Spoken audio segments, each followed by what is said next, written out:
Bollywood silver screen presenting casualties of war. इस कहानी की शुरुआत में हमें मैक्स नाम के एक आदमी को दिखाया जाता है जो मेट्रो में सोया हुआ होता है और जब उसकी नींद खुलती है तो वो देखता है कि सामने एक एशियन लड़की बैठी हुई है। वो उसे बहुत ध्यान से देखने लगता है, जैसे उस लड़की को देखने के बाद उसे किसी की याद आ रही हो। यहाँ से कहानी फ्लैशबैक में जाती है।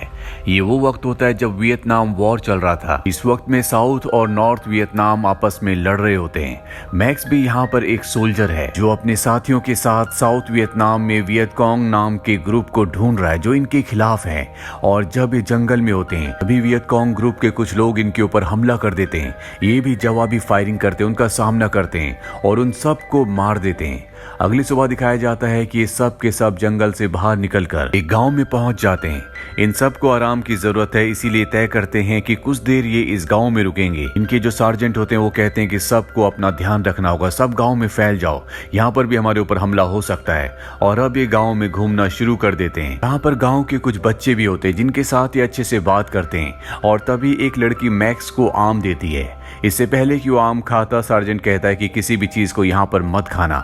हमें नहीं पता कि कौन यहाँ पर आम इंसान है और कौन वियतकॉन्ग ग्रुप के मेंबर्स हैं। ये आम फट सकता है, इसमें जहर हो सकता है। लेकिन मैक्स को उनकी बातों का यकीन नहीं होता। दरअसल मैक्स को यहाँ पर कुछ ही हफ्ते हुए हैं, इसीलिए उसे वियतनाम के हालातों के बारे में कुछ नहीं पता। अब सब के सब जब आराम कर रहे होते हैं तो मैक्स अपने दोस्त के साथ होता है और तभी एक गोली उसके दोस्त को लग जाती है। दरअसल वियतकॉन्ग ग्रुप ने एक बार फिर से उनके ऊपर हमला कर दिया है, पर यहाँ पर अब मिलिट्री के हेलीकॉप्टर्स भी आ चुके हैं जो इनके घायल साथी को और इन सब को यहाँ से वापस कैंप ले आते हैं। इनके घायल साथी की मृत्यु हो जाती है, जिससे सब के सब बहुत ज्यादा गुस्से में आ जाते हैं। ये उन गांव वालों को सबक सिखाना चाहते हैं, इसीलिए सार्जेंट अपने कुछ साथियों के साथ वहां पर जाना चाहते हैं। लेकिन इन्हें गेट पर रोक लिया जाता है और कहा जाता है कि तुम्हें वहां जाने की परमिशन नहीं है। इस बात से सार्जेंट को बहुत गुस्सा आता है, लेकिन फिलहाल वो कुछ भी नहीं कर सकते। अब अगले दिन इन्हें एक और टारगेट दिया जाता है जिसमें इन्हें एक हिल पर जाना है जहां पर बहुत सारे वियतकॉन्ग हो सकते हैं। जब तक वो गोलियां न चलाएं ये गोलियां नहीं चला सकते। सार्जेंट कहते हैं कि इस सफर में हम किसी गांव से एक लड़की को उठा लेंगे ताकि हमारा सफर आसानी से कट सके। मैक्स को ये बात बहुत अजीब लगती है और जब सब चले जाते हैं तो वो अपने एक साथी से कहता है कि सार्जेंट ऐसा कैसे कर सकते हैं। वो कहता है कि वो शायद मजाक कर रहे हों, लेकिन ये मजाक नहीं होता। सार्जेंट अपने सभी साथियों के साथ उस गांव तक पहुंच जाते हैं और उस गांव से एक परिवार से एक लड़की को उठा लेते हैं जिसकी उम्र 20 साल होती है। हालांकि सब ये देख रहे होते हैं लेकिन गांव वाले इनके आगे जबान नहीं खोल सकते, क्योंकि अगर किसी ने भी इस बात पर ऑब्जेक्शन किया तो ये उसके परिवार को मार देंगे। मैक्स को ये सब कुछ बहुत अजीब लग रहा होता है, इसीलिए वो उस परिवार से माफी मांगता है। अभी सब के सब उस लड़की को लेकर अपने सफर पर आगे बढ़ चलते हैं। रास्ते में मैक्स सार्जेंट से कहता है कि ये एक तरह की किडनैपिंग है, हम सब सोल्जर्स हैं, हम लोगों की रक्षा के लिए बने हैं, हमें ऐसा नहीं करना चाहिए। इस बात पे सार्जेंट को गुस्सा आता है और वो उसे कहते हैं कि तुम सबसे आगे जाओ। मैक्स सब आगे जाता है और दूसरे सोल्जर से बात करता है, लेकिन उसे भी इस बात पर गर्व होता है कि उन्होंने गांव से लड़की को उठा लिया। मैक्स के अलावा किसी को भी इस बात का दुख नहीं है। अभी रास्ते में एक जगह आराम करते हैं और तब एक बार फिर से वो सार्जेंट से पूछता है कि हमने ऐसा क्यों किया। सार्जेंट कहते हैं कि हमें शक है कि ये एक वियतकॉन्ग जासूस है, इसीलिए हमने इसे इसके घर से उठाया है। लेकिन मैक्स जानता है कि ये झूठ है। वो कहता है कि ये एक मासूम लड़की है, ये एक किसान की बेटी है। लेकिन सार्जेंट को उसकी बात बिल्कुल अच्छी नहीं लगती, इसीलिए वो उस लड़की को बालों से पकड़कर उठा देता है। मैक्स को देखकर बिल्कुल अच्छा नहीं लगता, लेकिन वो सार्जेंट के साथ किसी भी तरह की कोई भी बहस नहीं कर सकता। अब ये सब के सब आगे की तरफ बढ़ चलते हैं और यहाँ पर जितने भी सोल्जर्स होते हैं वो अपने सामान को उस लड़की के ऊपर लाद देते हैं। उसके पैरों में अब चलते चलते छाले पड़ चुके हैं। पूरा दिन चलने के बाद इन्हें वहां पर कुछ कॉटेज दिखते हैं जहां पर ये आराम करने का फैसला करते हैं। मैक्स उस लड़की के पास रुक जाता है, बाकी के सोल्जर्स आगे का रास्ता देखने के लिए चले जाते हैं। इसके बाद मैक्स उस लड़की के पास जाकर उसे पीने का पानी देता है और वो देखता है कि उसके शरीर में घाव के निशान है। वो उन घाव को साफ करना चाहता है, लेकिन उस लड़की को लगता है कि मैक्स उसका फायदा उठाना चाहता है, इसीलिए वो डर जाती है, सहम जाती है। पर मैक्स उसे कहता है कि तुम मुझे अपना दोस्त समझो, मैं तुम्हारा कभी फायदा नहीं उठाऊंगा। और इसके बाद वो उस लड़की को कंफर्टेबल करके उस लड़की के घाव को साफ करता है। अब बाकी के सभी सोल्जर्स यहाँ पर आ जाते जाते हैं और सार्जेंट मैक्स को अपने पास बुलाता है। उसने लड़की के हाथ बांध दिए होते हैं। वो मैक्स से कहता है कि तुम्हें इस लड़की के साथ जबरदस्ती करनी होगी। ये सुनकर मैक्स हैरान हो जाता है। वो कहता है कि मैं ऐसा कभी नहीं करूंगा और वहां से जाने लगता है। सार्जेंट कहता है कि ये एक वियतकॉम लड़की है जो कभी हमारी दोस्त नहीं हो सकती और अब एक एक करके सब उसके साथ जबरदस्ती करने लगते हैं। हालांकि मैक्स उसकी मदद करना चाहता है लेकिन उसे पकड़ लिया जाता है। इसके बाद मैक्स को उस लड़की की बस चीखों की आवाज आती है। मैक्स इस घटना से पूरी तरह से टूट चुका है। दरअसल वो एक सच्चा सिपाही है। उसने कभी इस तरह की चीजों के बारे में सोचा भी नहीं था, लेकिन अब उसके सामने पूरी हकीकत आ चुकी है।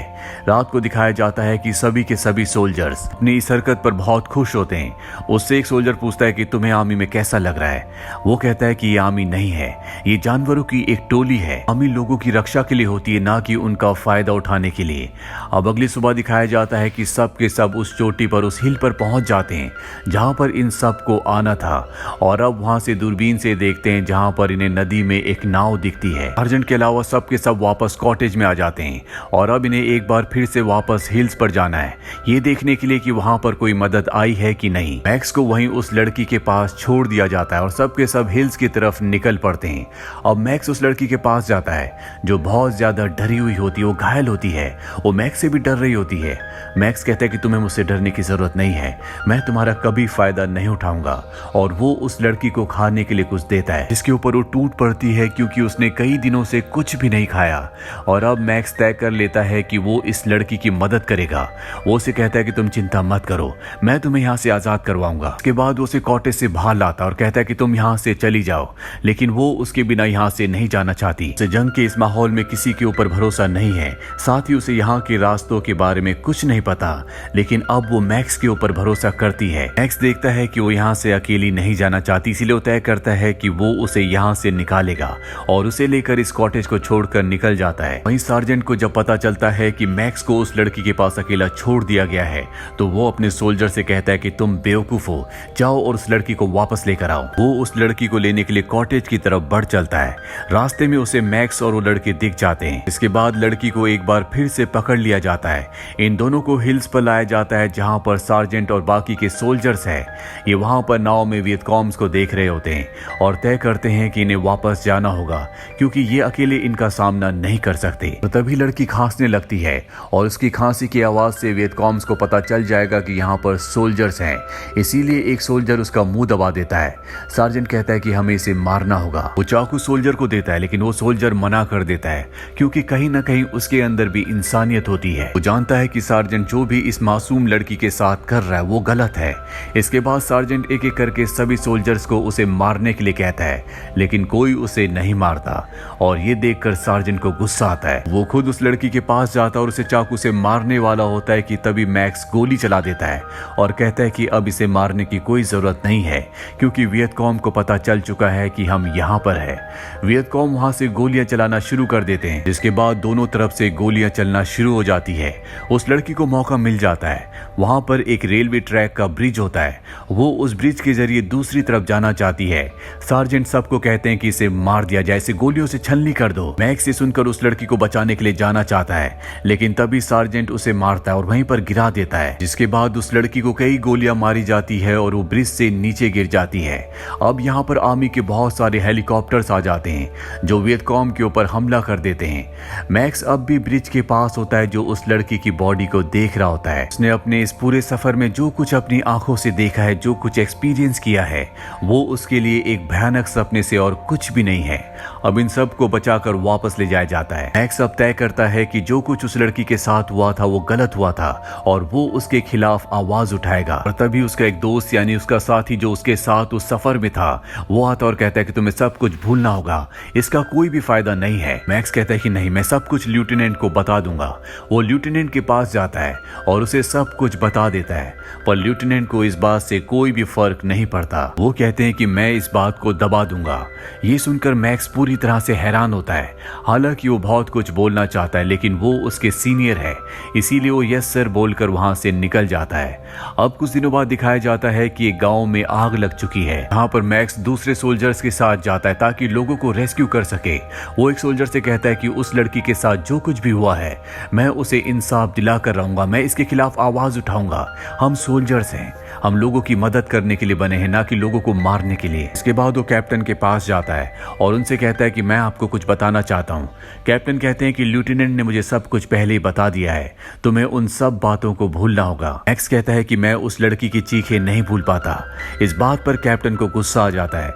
वो कहते हैं कि मैं भी हर रोज अपने मरते हुए सोल्जर्स की चीखों को सुनता हूँ। तुम क्या चाहते हो? जो सोल्जर्स हमारे देश के लिए यहाँ पर लड़ रहे हैं, अपनी जान पर खेल रहे हैं, मैं उन सबको जेल के पीछे भेज दूं?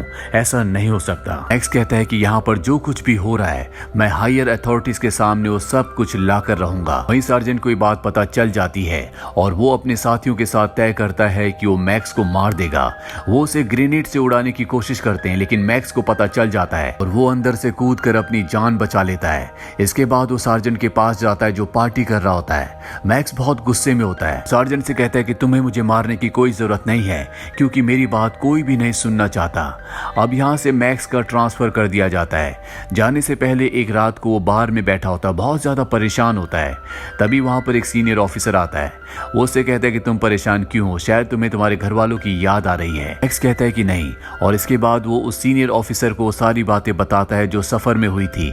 कैसे उसके साथियों ने एक मासूम लड़की को गांव से उठा लिया, उसके साथ जबरदस्ती की और बाद में उसे गोलियों से भून डाला। ये बताते बताते मैक्स की आंखों में आंसू आ जाते हैं। वो कहता है कि मैंने उस लड़की से वादा किया था कि मैं उसे कुछ नहीं होने दूंगा, उसकी मदद करूंगा, लेकिन मैं उसकी मदद नहीं कर पाया, उसे बचा नहीं पाया। अगली सुबह हमें आर्मी की एक टीम को दिखाया जाता है जो उसी लड़की की बॉडी के पास होती है। अब इन्वेस्टिगेशन होना शुरू हो गया है। सार्जेंट और उसके सभी सोल्जर्स को बुलाया जाता है, उनसे पूछा जाता है। सब के सब अपने गुनाह को कबूल कर लेते हैं, लेकिन कबूल करते हुए उनके चेहरों पर कोई भी सिकन नहीं होती। उन्हें ऐसा नहीं लगता कि उन्होंने कोई गलती की है। अब यहाँ पर सार्जेंट को बुलाया जाता है, जिसके बाद सभी सीनियर ऑफिसर्स उसे बहुत डांटते हैं और अब जिन भी लोगों ने उस लड़की के साथ जबरदस्ती की थी, उसे मारा था, उन सबको कड़ी से कड़ी सजा सुनाई जाती है। सबको सस्पेंड करके जेल भेज दिया जाता है ताकि आगे से कोई भी किसी मासूम के साथ ऐसा ना करे। मैक्स एक अच्छा इंसान है, इसीलिए उसने अपनी अच्छाई के चलते ये नहीं देखा कि उसका कौन अपना है या कौन पराया है। उसने बस सच का साथ दिया और एक मासूम को इंसाफ दिलाया। कहानी वापस प्रेजेंट में आती है, जहां पर मैक्स अब भी मेट्रो ट्रेन में बैठा हुआ है। उसके सामने वो लड़की होती है। वो लड़की स्टेशन पर उतरकर चली जाती है और तभी मैक्स उसके पीछे से आता है। दरअसल वो अपना स्कार्फ वहां पर भूल गई थी। मैक्स उसे उसका स्कार्फ देता है और बड़े ध्यान से देखने लगता है। लड़की पूछती है, क्या मैं तुम्हें किसी की याद दिलाती हूँ? दरअसल वो उसे बहुत ध्यान से देख रहा होता है। मैक्स कहता है कि हाँ। वो कहती है, शायद तुमने कोई बुरा सपना देखा है, लेकिन अब सब कुछ ठीक हो चुका है। उसके बाद वो लड़की वहां से चली जाती है और मैक्स एक चैन की सांस लेता है। दरअसल उसने जो भी कुछ किया था उसे उस वजह से अपनी जिंदगी में एक तसल्ली है। अगर वो उनको सजा नहीं दिलवा पाता तो शायद वो जिंदगी भर अपने आप को माफ नहीं कर पाता, वो जिंदगी भर बेचैन रहता। उसने अपनी दिल की सुनी थी, उसने सच्चाई का साथ दिया था, इसीलिए अब उसकी जिंदगी में एक संतोष, एक सुकून है। इसीलिए हमेशा सच का साथ देना चाहिए। इसी के साथ वॉर की ये सच्ची कहानी यहीं पर खत्म हो जाती है। ये फिल्म 1989 में रिलीज हुई थी। IMDb पर इसकी रेटिंग है 7.1। उम्मीद करते हैं कि ये कहानी आपको पसंद आई होगी।